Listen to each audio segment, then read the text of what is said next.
A minha observação sobre o sistema atual é que a cada eleição se estreita o voto de opinião e aumenta a representação produzida pelos centros assistenciais e pela compra de votos. O sistema atual ele transforma a carreira do político individual no alfa e ômega da política brasileira. Isso cria um feroz individualismo e torna uma série de questões reféns da carreira política. Questão de cargos comissionados, questão de participação no executivo, ou seja, tudo passa a girar em torno da reeleição do político individual. Penso que as duas propostas mais faladas atualmente, nenhuma delas tem condições de ser aprovada no seu estado puro. Refiro-me ao voto por lista fechada e ao chamado distritão.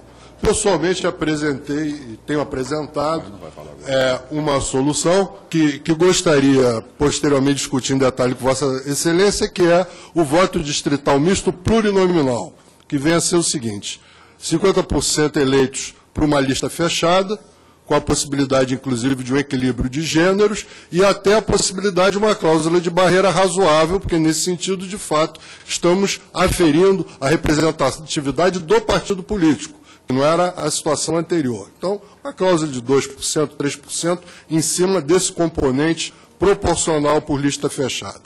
E os outros 50% eleitos por um sistema de grandes distritos, ou seja, os estados divididos em grandes distritos que elegeriam entre 8 e 12 deputados federais, o número proporcional correlato de deputados estaduais, permitindo, de fato, que as minorias se fizessem representar também nesse sistema, sendo que nos estados com 8 para menos deputados, seria, de fato, o Estado a circunscrição eleitoral. Qual é a vantagem desse sistema? Em primeiro lugar, ele fortalece os partidos políticos na sua componente proporcional e, por outro lado, ele fortalece na sua componente majoritária aqueles políticos que, de fato, dispõem de representatividade. A quem esse sistema prejudicaria? Ele prejudicaria, basicamente, ao chamado baixo clero, aqueles que se elegem na rabeira dos que têm, de fato, representatividade.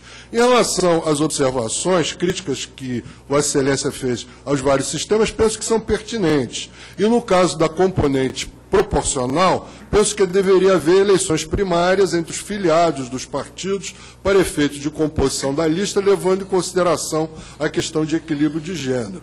E também elegendo os candidatos à eleição majoritária. O número de candidatos diminuiria, nos dois casos. Seriam limitados, no caso da eleição proporcional, ao número de vagas disponível por esse sistema de votação e, no caso da eleição majoritária, até a um número inferior, porque, de fato, a partir de certo momento, interessa aos partidos concentrar candidatos e não dispersar no sistema majoritário. Penso, e para concluir, que essa é a única chance que nós temos, de fato, de fazer uma reforma política que altere o sistema atual, porque as outras propostas não têm massa crítica, tanto no Congresso, quanto na opinião publicada, quanto na opinião pública. Então, acho que, a termos uma reforma política, será algo que passará por essa proposta ou algo similar a essa proposta.